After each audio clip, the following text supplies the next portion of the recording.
The whole definition of disruption or disruptive innovation is not necessarily you're disrupting someone in the ecosystem, but you actually start something with a very simple low-end solution, which most people or companies may not use one day, and you sort of move upmarket. India is a very complex country. There are many regional aspects of logistics as well.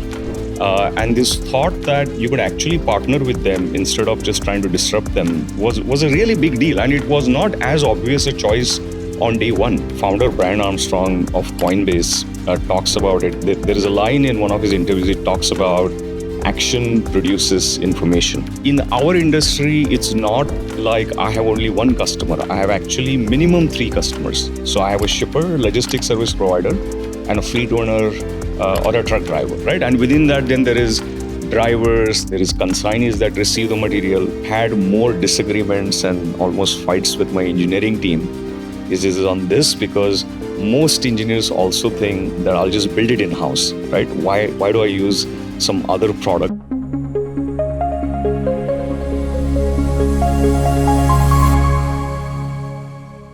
Make in India is driving the narrative of India's economic transformation. As the nation develops its value as a global manufacturing hub, a modern logistics framework is seen as key to delivering the goods. One company is contributing to that mission by creating an end-to-end freight management platform for frictionless logistics. Hello and welcome to Crafting Bharat. Get aboard this train of thoughts on building startups with a cause. I'm your host, Gautam Srinivasan, and with me is an entrepreneur from a logistics startup that is all movement, no chaos in its drive to power India's largest digital freight network. Please welcome Swapnil Shah, founder and CEO at Freight Tiger.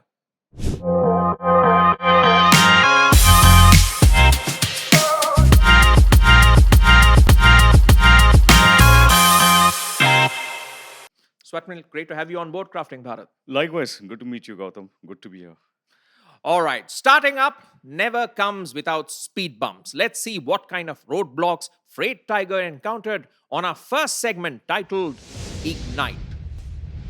Swapnil, looking at your story, it reminds me of Mohan Bhargav in Swades, because you had a good career going on in the US. You were with Caterpillar, you're a Six Sigma. You come back to India and you notice that the challenges in the logistics ecosystem are kind of similar to what you have seen in the US. And we fast forward to you starting up Freight Tiger in 2015. Now, in 2015, as you sought to address the issues of digitization in logistics, I want to understand first, what was the X factor that helped Freight Tiger introduce transparency in a very change-resistant landscape? Absolutely. In many ways, even though these countries are so different, the challenges that you see day to day in logistics are quite similar in Such both as? countries. Everything from when you go to deliver material to a warehouse, sometimes you have to wait because there is no space in the warehouse. Sometimes a lot of paperwork is still manual. Many of those challenges and how disconnected it is, right? Like logistics should be connected, but it is not. Everything is a silo. There are many people involved. There are many handoffs. A lot of the data is offline, and most of these things, surprisingly, all over the world Exist. they Even in exist. advanced Even economies in that we super consider. advanced countries, economies. Hmm. So from that standpoint, it's not very different. And it's so easy to take it for granted because day to day, we don't have to worry about how this got here. And it just shows up. It shows up in furniture stores, in your grocery stores, in your supermarkets. And the fact that it's so complex is literally for most of us, unless you think about it and actively involved in it, you don't see the complexity. Absolutely. The world is always in motion. It's just you're making the wheels turn. So you said Jai Maharashtra and you came back and you said, all right, we are going to begin. But coming back to the point of the X factor, what would you say? The biggest thing when I moved back and I wanted to start a company, pretty much everyone at that time, every other startup was fascinated by building an Uber of trucks, right? And there was a lot of talk about disintermediation. And often people also think that when people talk about disruptive innovation, the whole definition of disruption or disruptive innovation is not necessarily you're disrupting someone in the ecosystem, but you actually start something with a very simple low end solution which most people or companies may not use one day, and you sort of move up market. So for me it was very clear that we got to start something with a very specific problem, and we didn't want to necessarily disintermediate companies as our main philosophy. Our goal was always to be neutral, Hmm. to be collaborative, and that is how we started. And I would say that neutrality, staying neutral, and to actually think about how do you stitch it together Hmm. helped us in a really big way. And Uh, that problem you mentioned is the trucking part of the equation. What would you say? yeah, What was when the we key? look at road freight, there are Hmm. many parties involved. There is a shipper, let's say, such as Unilever, ITC. Then they work with contracted logistics service providers. Those typically use their own trucks or they go to a broker, Hmm. and there is a truck owner at the end of the day. And many people thought that you can just match the truck to the shipper and that's it. That's how simple it is. And it's not. I mean, India is a very complex country. There are many regional aspects of logistics as well. And this thought that you could actually partner with them instead of just trying to disrupt them Hmm. was a really big deal. And it was not as obvious a choice on day one, because the entire world was after who are you going to replace to build a company. And Ah. here we were saying we actually want to partner with the existing ecosystem. But I like the idea of you saying that we first look at one use case, build our strengths on it, and that results in a momentum building up because your clients have worked with you True. and they get comfortable. Then they say, all right, what else is there to offer? But it brings me to my next question, Uh-huh. because it's not easy to experiment in the Sure. logistics space, right? Because Yeah. any small change can have exponential side effects. So, in that context, without any shortcuts available, how did you get your product market fit right? My background is in engineering. Even though I've gone to business school, I now run a company. I'm an engineer in my heart. Hmm. And most of the times in engineering, if you're trying to solve a problem, build something, you'll start with something small in a lab where you're experimenting. Hmm. Then you build a slightly bigger test case. Then you will go put this out in the field, and then you'll actually build and scale things. I firmly believe, and there is a really great quote as well as uh, this founder Brian Armstrong of Coinbase Hmm. talks about it. There is a line in one of his interviews. It talks about action produces information, and I think in the early days when you don't have a product market fit, rather than overthinking about many things, it's just better to iterate, experiment as rapidly as you can. Hmm. And then the feedback that you're getting from customers, from the market, from your own team Hmm. is so much better to do that versus having Theorizing yourself as to what absolutely their problems could be. 100%. All right. So it in a way works that you have a sort of a green field, project in front of you where everything is new. You're trying things out, you're getting customer feedback, and then Yeah. you say, all right, this works, this doesn't. Let me take that forward Yeah. because And if I may quickly just add like one, sure. along with this action produces information and also iteration, the other big thing that helped us also is just level of customer centricity, Hmm. and in a way starting backwards, as they say. So not only thinking about our customers, Hmm. but you think about your Their customers customers customers, as and if you start planning from that point of view, then things become far clear. That's a great message. Well, don't just think about your customer, also think about your customer's customer. Customer, absolutely. Then you end up solving a lot more pain points than what you have earlier imagined. So let me now dig deeper into your product roadmap, because in 5 years, your FT Taste product has evolved from being a simple track and trace functionality to becoming one of the most comprehensive modules which is available Mhm. in the logistics ecosystem. We started very simple. Hmm. The first problem Freight Tiger solved was everybody in India wanted to know if you ship something, Hmm. where it is, and what is the ETA. It's just as simple as that. And for the first 2 years, we were a simple track and trace company. Hmm. We were very under the radar. Not many people thought there is anything big going on here because everybody thought this is simple track and trace and visibility platform. And what it did was we were the pioneers of real time in transit visibility in India. We genuinely figured that out. We were the first company to launch it. And in the days when there were very few telematics units, GPS units on a truck, how do you do that? And even today, there is a long tail of sometimes telematics companies. So we figured out a way to get access to location, and everyone that is involved in a freight transaction, if a shipper such as Unilever ships something from their warehouse to a dealer distributor, we were the company where the truck has a GPS, doesn't have a GPS. We figured out a way to build real-time visibility and accurate ETA. That's how we started. In our industry, it's not like I have only one customer. I have actually minimum three customers. So I have a shipper, logistics service provider, and a fleet owner or a truck driver, right? And within that, then there is drivers, there is consignees that receive the material.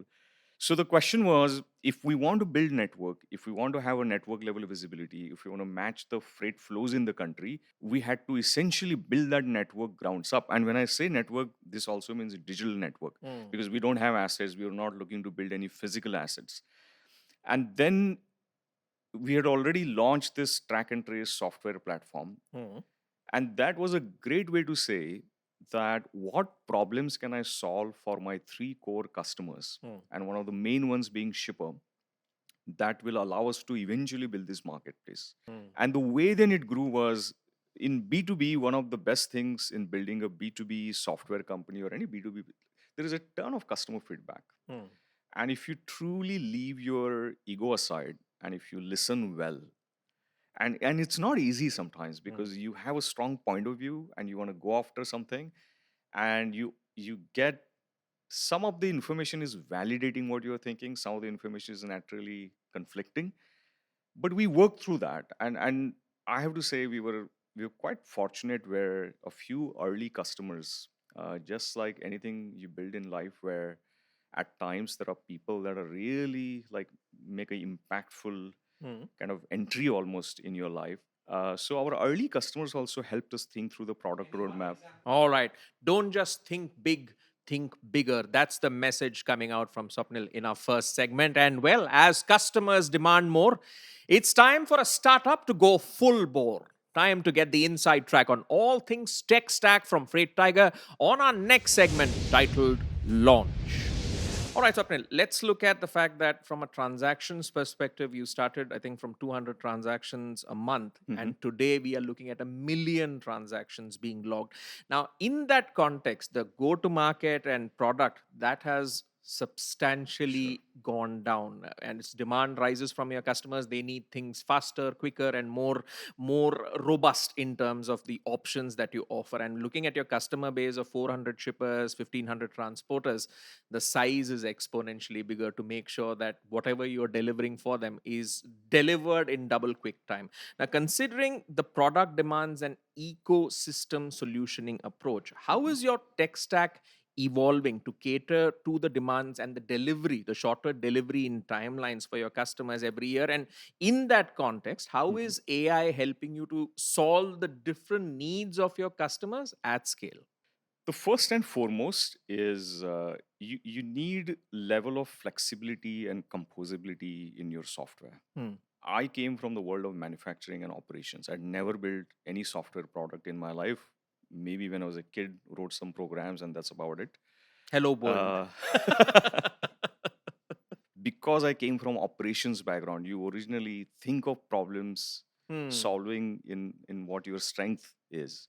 And we quickly realized unless it's a software led approach, you can't really solve this problem. So, in that spirit of because your advantage is you come from that business and Yeah. rather not coming from the software business, True. trying to find a problem to solve, Yeah. you really know the needs of your customers. And as this ecosystem evolves, the timelines get Sure. shorter. So then how did you look at the tech side of the equation to solve this problem? We realized that software led is the way to do this. Um, my first engineer on our team, this person named Ram. Ram used to work at Amazon, had moved to Bombay.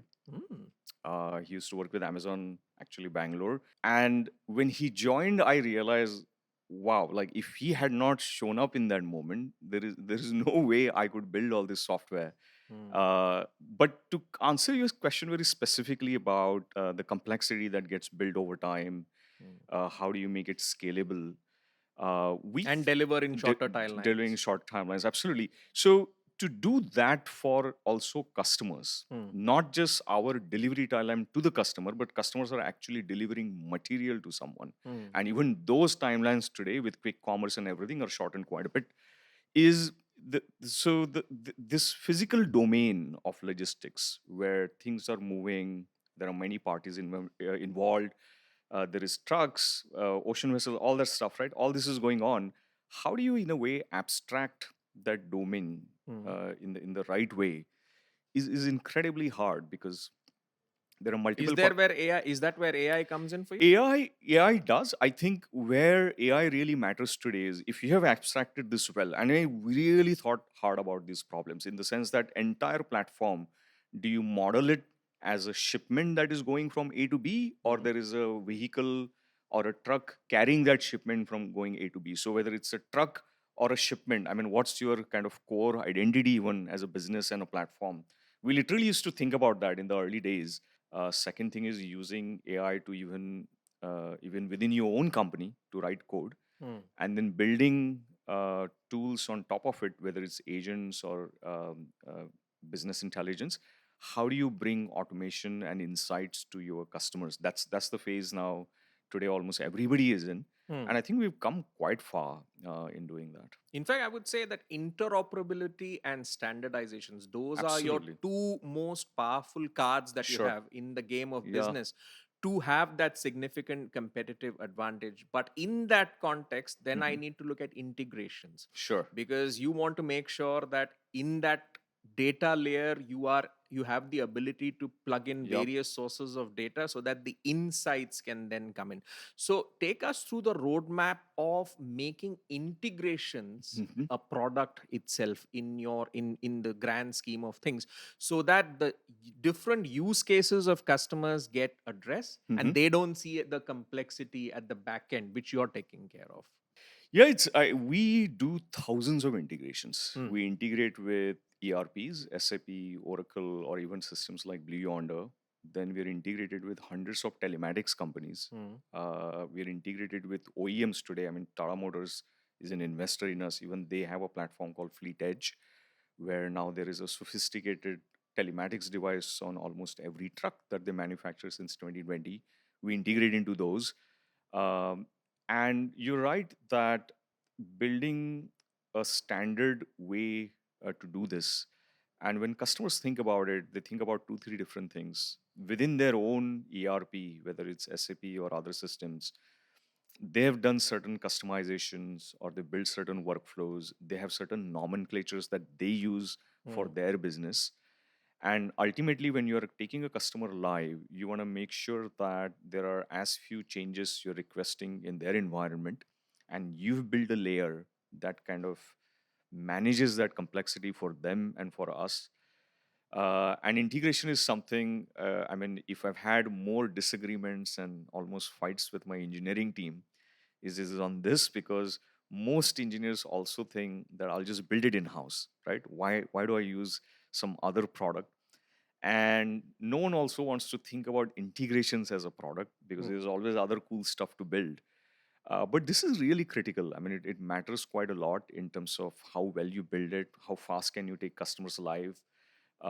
Today, with companies such as SAP, we have a standard adapter, Hmm. and any module of Freight Tiger, whether you take end-to-end transportation management software from Hmm. Freight Tiger, which is the dispatch planning, all the way to reconciliation of freight, or you use a module to go Hmm. live with Freight Tiger, we have a standard adapter. Anything with AWS, Amazon? I mean, we do a lot of work with AWS. There is a funny story there as well. All right. So when we get to Hold that AWS, thought because I we'll love talk hearing about it. funny stories in detail. Well, a stitch in time saves nine. So, how did Freight Tiger thread together an entire logistics ecosystem with tailored support from AWS? Let's find out on our mini segment titled Boost. All right, coming to the funny story because Hmm. looking at your vision, balancing Yeah. the stitching together of ecosystems with technology and servicing the day-to-day needs of your customers in this freight as a service paradigm, How does partnering with AWS helps you to innovate on product and tech while the engines keep running smoothly? That's the official sounding question. From day one, Freight Tiger, has been running on AWS. And if you are a startup, if you wanna go live very quickly, today we take it for granted. But with this infra that you have available, which is flexible, scalable, it's quite easy today to launch a startup. Even the cost is much lower, Mm. and we've been doing ton of work with Any AWS. services you can mention? You mentioned Code Assistant earlier. Any specific services which you're We using? Yeah, we've been also doing quite a bit of experimentation around almost dashboard as a service. Mm. So historically, we'll build dashboards for customers, but more and more we want to give them the power to say that you can kind of customize, configure your own dashboards. Mm. Here are a few standard dashboards we will give, but this dashboard as a service. So the Amazon's even the business intelligence tool. We've been experimenting with that. We will go live with one customer. Then the databases, Aurora, we use Amazon's databases, applications on Kubernetes services. With AWS also, we sort of have like a managed services offering. So for our enterprise customers, if we need support real time, if something goes wrong, we have that also with Amazon. And the team has been terrific. I mean, the customer centricity really comes through.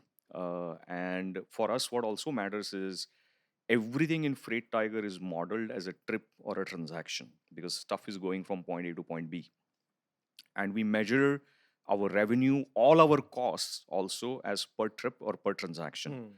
And in the early days, AWS was quite collaborative to say, what is your target to serve the customers for per trip infrastructure cost?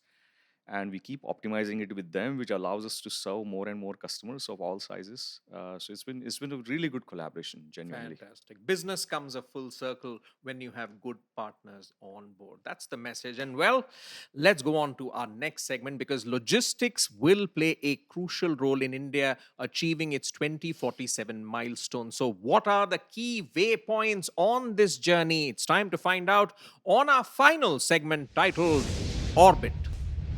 All right, Swapnil, let me look Mhm. at the news items which I come about because the Indian government via Gati Shakti is committed to reducing logistical costs to enhance competitiveness. And I read Mhm. an article where the transport minister had given out a target that logistics costs will come down to 9%. I think they're existing; it's around Sure. 14 to 18% as per estimates in 2 years. That's the target they're setting.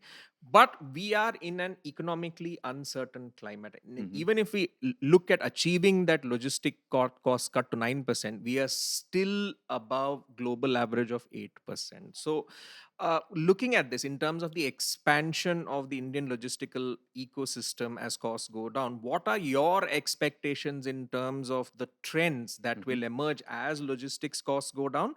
Do you think, say, supply chain financing is going to get a big boost? What give us some trends to watch out for? I will answer this question a little differently. Uh, so the government is doing tremendous amount of work.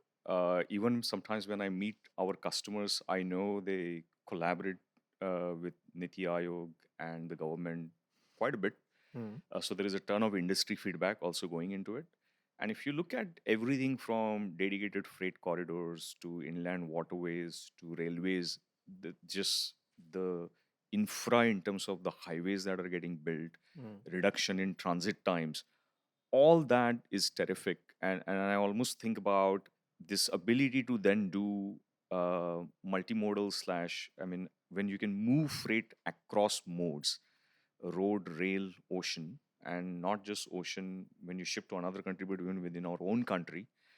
I feel that's a big deal today. Mm. And then what it also means for companies like ours and other startups in the space is your first last mile connectivity to make it seamless becomes very important because it will travel the middle mile on a rail corridor, Mm. and then the first mile and last mile has to be quite seamless because Mm. you can't wait around. The material has to be unloaded, loaded on another vehicle and whatnot, Mm. right? But what happens next? Because last mile connectivity has always been a problem, which Yeah, if say all these infrastructure gets built, yeah. last mile connectivity gets solved, as a result of which logistics costs go down. The question is, what are the trends which emerge next then? So this idea, I mean, there is the sustainability and also using hybrid vehicles, electric vehicles, Mm. especially for last mile connectivity, is quite big. But when I said to you that I'll answer this question a little differently, what I also think about is, in some ways, you can think about what are the things that will change, Mm. and in other ways, you could say what are the things in a way that stay the Stay same, the same. and what can you do about it within that. And my personal, I mean, if I had a magic wand, and if I had to, now that I have this opportunity to talk to you, and if I had to ask for one thing that could truly move the needle when it comes to costs, service, and in a way taking out working capital through this logistics value chain, is every delivery in India today, freight, long haul, middle mile, as well as short haul, you will not believe that when you deliver material on a truck today, there is something called a lorry receipt. Mm. Some places it's called bill T, and it's either a printout or a handwritten note of what went on that truck, and in a way it transfers the inventory from the shipper to the truck owner in transit. And when the truck owner or the driver delivers that material, on the back of it someone signs today कि सामान पहुंच गया. And then they have to literally write down, were there any shortages, were there any damages, on a piece of paper. Mm. So now imagine you send a truck from Taloja here outside of Bombay to, let's say, a place near Kolkata, outskirts of Kolkata, an hour away or 2 hours away. That vehicle and that driver has to bring that physical piece of paper Mm. back to Mumbai to get paid. Oh, wow. And it's not just the guy is bringing it back to Bombay. Mm. So he's going to bring it back to Bombay. His next load from Kolkata to Bombay may not be in Taloja. Mm. It might be in Wapi in Gujarat. So he's going to Wapi, but he's carrying this physical proof of delivery. He has to get it to either a freight broker or a logistics provider. Then they have to verify it. They have to create a freight invoice on top of it. And then they submit it to the shipper to get paid. This whole cycle in India is conservatively 30 to 60 days, Mm. and in many places is 120 to Oh, 180 wow. days, Okay. right? My own estimate is, if you look at cost of freight, about a percent to percent and half Mm. of what you pay to haul freight is just this delay. Nothing sophisticated, nothing fancy, nothing even breakthrough to some extent. But if we just said that every delivery in this country would have to have an electronic proof of delivery and there is a digital invoice for it, we would make such a massive impact on every single person involved Mm. in the freight ecosystem, from the driver to the truck owner to the logistics provider to the shipper, because it's going to bring down everyone's cost of logistics and ultimately consumers that use that material that is delivered to us. Mm. So, beyond just the big sort of changes and to some extent themes, I feel if there is one thing we got to do is we got to digitize the proof of delivery Mm. and payments. All right. I hope we Uh-huh. go full steam ahead in a sort of a paperless environment, as you Yeah, mentioned, for the digital aspect to work. All yeah, these issues that you mentioned need to be resolved. That yeah. was one suggestion you gave. Uh-huh. I want you to add maybe one or two more in the context of how you see Freight Tiger Hmm. enabling the Indian logistics ecosystem and by extension the value chain to rise in the next year, because that's the big opportunity we are all exploring, right? Yeah. And any suggestions that you would give to make India Asia's, say, logistics powerhouse? You mentioned about digital, the need for digital delivery receipts Yeah. versus, say, a paper receipt. Any one or two more suggestions that you would offer? If I take that thought further, Hmm. and I mean, in a way, it's not only digitization, right? In that case, it's not that you're only converting it from, let's say, Hmm. paper to digital. Then there is a little bit of a legal framework around it. Hmm. If there is a dispute, then does the electronic proof of delivery, is it sufficient in a case of a dispute or a legal issue? So you got to build a little bit of a legal framework around it.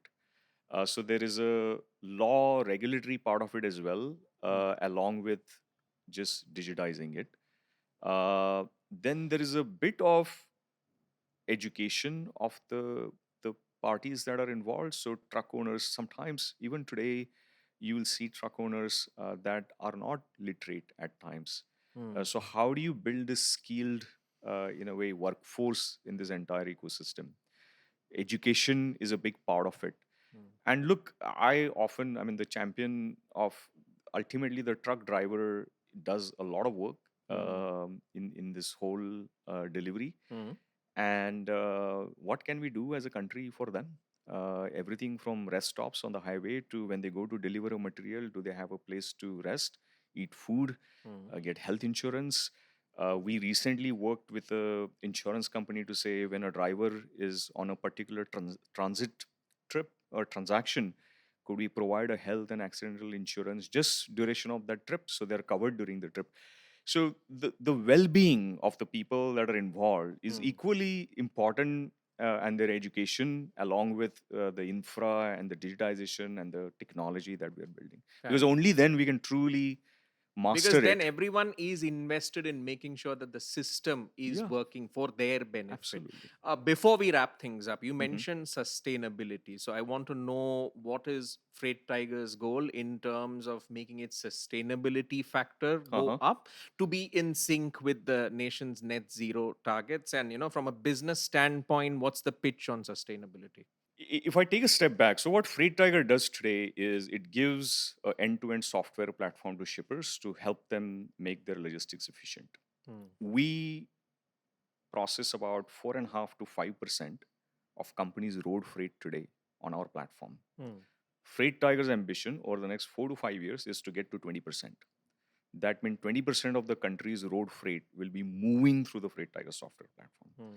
And the reason that goal is important is only when we have that visibility, we can say that we want to make it more efficient. Now, if I link that to sustainability, there are three, four parts to it.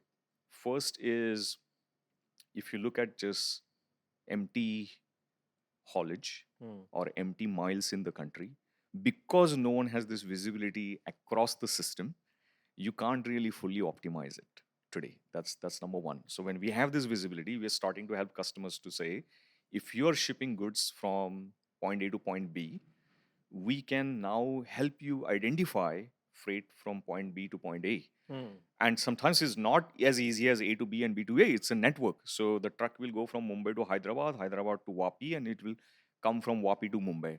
So having those insights, because we map freight flows, allows us to reduce the empty miles. And it's a big deal. I mean, probably conservatively 30 to 40% of the capacity in the country just runs on empty miles. So that's one.